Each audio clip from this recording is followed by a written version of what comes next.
a little bit of a spurt there. They played solidly in the beginning of the second half. They still go down at halftime with the deficit, unfortunately, due to the Chicago Bulls. But they've points off turnovers really have helped the Chicago Bulls. Kobe White, we had a really aggressive stretch there from Kobe White. He leads the team right now in scoring with 13 points. Oh, well, I'm sorry. He's second leading in scoring with 13 points. Ayo Dosunmu actually leads the team right now with 15 points. In the first quarter of the game, Ayo Dosunmu had more field goals scored than almost all the Chicago Bulls team combined. Nikola Vucevic has also been aggressive with 10 points as well. It's 10 points, 8 rebounds.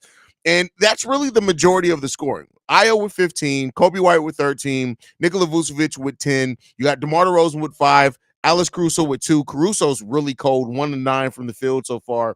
And then Andre Drummond's the only other player to score with 4 points.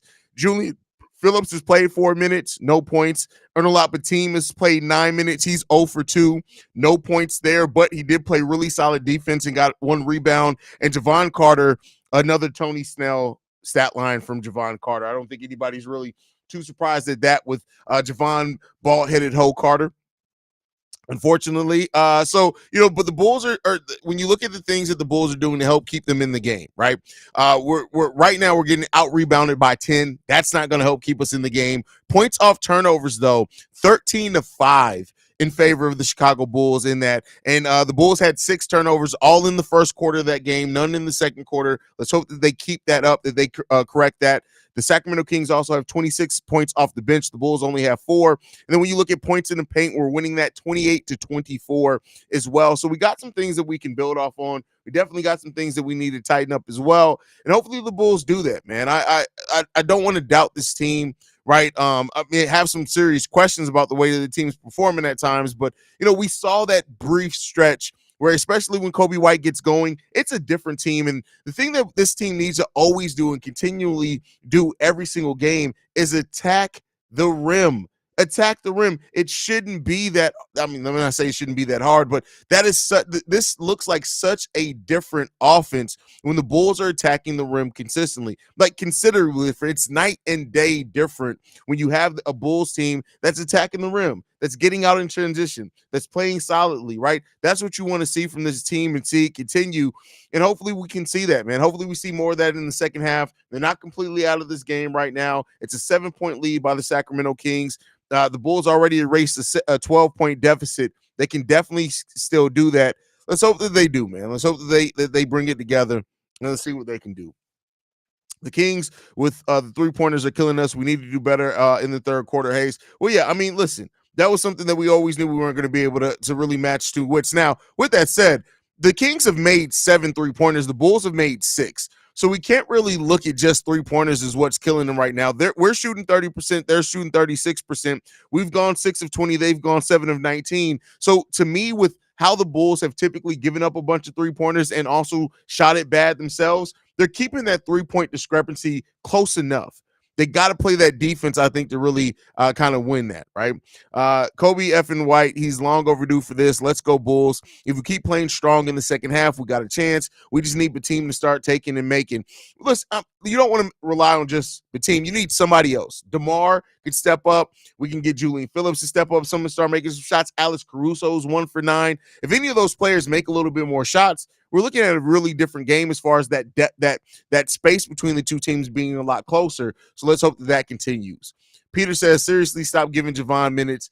Listen, Billy Donovan is probably not going to. He should, but he's probably not going to. So I don't know if this happens often, but Billy called a timeout late in the second quarter, and the Kings go on an 8-0 run. Yeah. Billy Donovan's never really been good with timeout management. Never. Kobe catching fire. Nice recovery from the end of the first. Got to tighten up our perimeter defense, though. Completely agree with you on that one. We got Quentin says, I swear as a coach, if Javon's going to keep pump faking, you have to stop playing. You have to stop playing him anyway. Like, I will say this. Javon Carter had a nice couple of defensive stretches out there, but I don't think that's good enough to kind of overcome kind of his shortcomings yet. We'll see if that changes. You can tell Stacey King is annoyed now with Javon Carter with them damn pump fakes. Everybody is. He has to stop pump faking. So goddamn it. He just has to stop. Javon went ball because he kept pump faking in the barber chair while getting lineups. That's crazy. That's crazy. Teams are learning how to shut DeMar down. Well, I mean, I think when it comes to DeMar, like, you got to also look at the minutes that he's been playing. Like, he's 34 years old, second in the NBA in total minutes played. But also, when you have length on DeMar DeRozan and you don't bite on the pump fakes, it really changes the way that DeMar has to go about getting his offense. But DeMar usually finds a way to work himself out of it. The thing that's killing the Bulls this game is the turnovers in the first and just not enough shots falling collectively by the team. Caruso isn't shooting well tonight, period. That's completely correct there. If Javon refuses to shoot, continues to pass up threes for bad twos, ain't doing too much on defense, he needs to sit down. Like, he's about 5'5". If you ain't spot up shooter attacking the rim, then what the fuck? Completely agree with you, Seaway. Completely agree with you. Um, Caruso may not be making points, but it's definitely pulling his weight on defense. That's a fact. That's a fact. V-Rod, I'm sorry. This is just a dumbass comment. Yeah, LeBron's 40, and what LeBron is doing, let's not act like it's normal. 34 years old is old in basketball. So I'm sorry. If LeBron is just the first player that you've seen play to 40, it's players start. Nobody's saying he's can't play at all, but that's when the decline starts. I'm sorry. That comment's just stupid as fuck.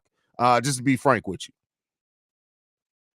I cannot believe the refs refused to call Domantas Sabonis on third foul. Bro, there were about 2-3 plays where Sabonis should have been called for his third foul. Now, I say this. They gave Drum some time on that as well, right? So I think they're calling it fairly evenly, but Sabonis definitely should have had some calls on him earlier in that. ACH Vooch 5 for 21, 2 for 11 3-pointer. That's the difference in this game right now. That's a big difference. Big difference. Add DeMar into that as well, right? When you also throw DeMar DeRozan in that also, he has 5 points. He's only taken one shot, so let me not act like he's just completely shooting the ball bad. But yeah. By the way, y'all, because I'm petty. First of all, was this the motherfucker talking shit in the pregame show? Like, you just know those glasses, those Coke bottle glasses. He literally is seeing people's souls. Like, he can see the demons that rely in your brain. He's seeing your thoughts before they form. The unclean thoughts that you have, Vern sees them easily. It's deep. It's just deep. It's deep.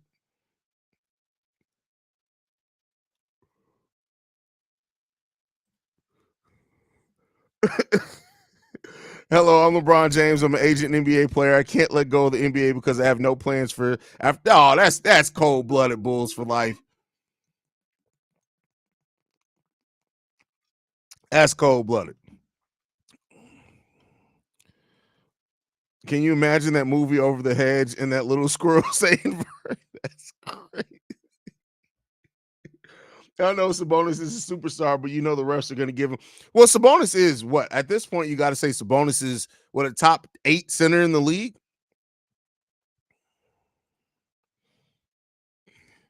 Why the announcers call Sabonis a poor man's Jokic? That they be so effing petty. I mean, I can understand where they're getting at with that.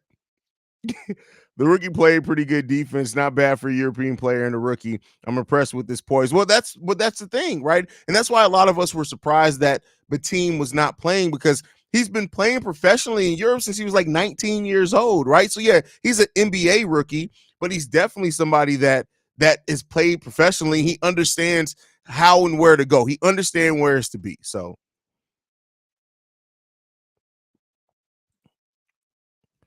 I want Javon Carter on a first-class flight to China by the end of the game. That's crazy.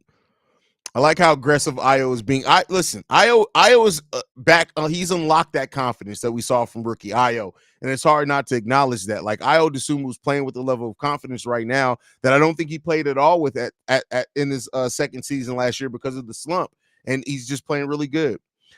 It's just so annoying. The Bulls always seem never to get these 50-50 balls, even when they were young and rebuilding back during the Hoiberg and Boylan days. I don't get it. Well, Hoiberg and Boylan were two of the worst coaches in Chicago Bulls history. So, I mean, that says something to that, but I usually don't agree with Kendrick Perkins, but him and Stephen A. Smith said something that you said a long time ago. The national media needs to start hyping LeBron James up. Well, yeah, we already know that, right?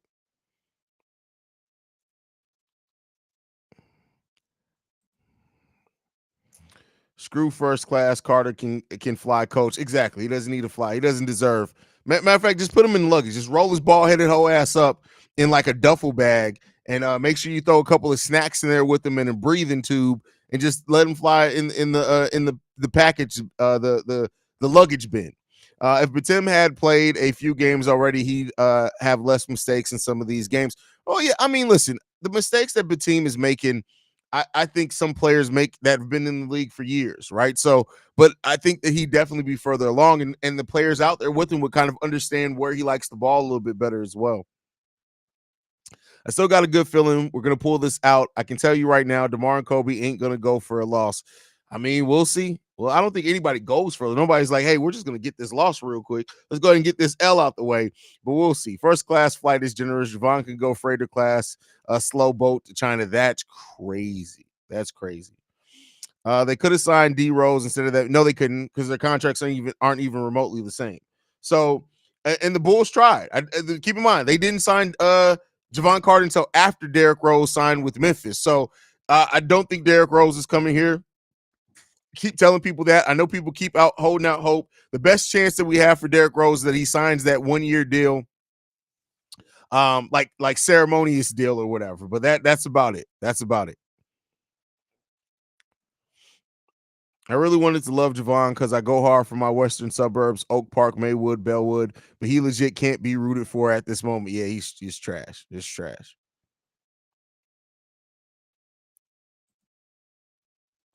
The team should have been playing from day one, so by now we would have seen those mistakes. Well, no, because he needed to adjust to the NBA game. Like, and you want to build that confidence.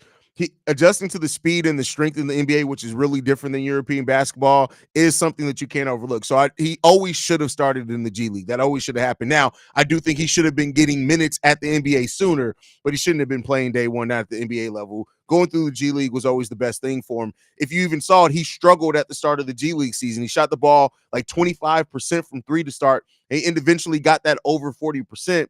But yeah, you got to take some time to adapt. Looks like Kobe might be back. Hopefully he can continue to shoot effectively. Listen, let's not jinx anything. Let's not jinx anything, right? Let's hope that that's the case. Could they waive Javon during the offseason? God, I sure fucking hope. No, because he has a guaranteed. So he has 2 years left on his deal after this season. Next year is a guaranteed deal, and then the season after that is a player option. So listen, unfortunately, the ball-headed hoe is here to stick around. Now, we've seen players before have a bad first season and then find their way the second season, right? Look at Rudy Gobert over with the Minnesota Timberwolves. So again, and that's that he's a much higher caliber player. I'm not comparing the players, but I'm just saying that sometimes your first season with a team, maybe between the mix of the roster, your role or whatever, you don't get it going. Let's hope that changes for Javon, because unfortunately, he's probably looking like he's going to be a Bull for another couple of years. We're talking about D Rose in 2024. That's my favorite player, but if people paying attention, he don't even play 2 games straight without sitting out for real. That's also a very good point. But I'll tell you what, even one game, one off of Derrick Rose is probably better than ball-headed hoe Javon Carter. I mean, we're just being real here. We're just being real. JC is a perfect example of why we should never want a free agent just because of what he did on another team. That's a great point, Shay. But I mean, free agent, you're always kind of judging it off that, right? You're looking at what they could bring to your team, but you're never going to know for sure. How does our Portland pick work this year? Same. So it's the same all the way through. So up until we have the pick up until 2028, it's top 14 protected, which means that if the Portland Trail Blazers make the playoffs, we get the pick.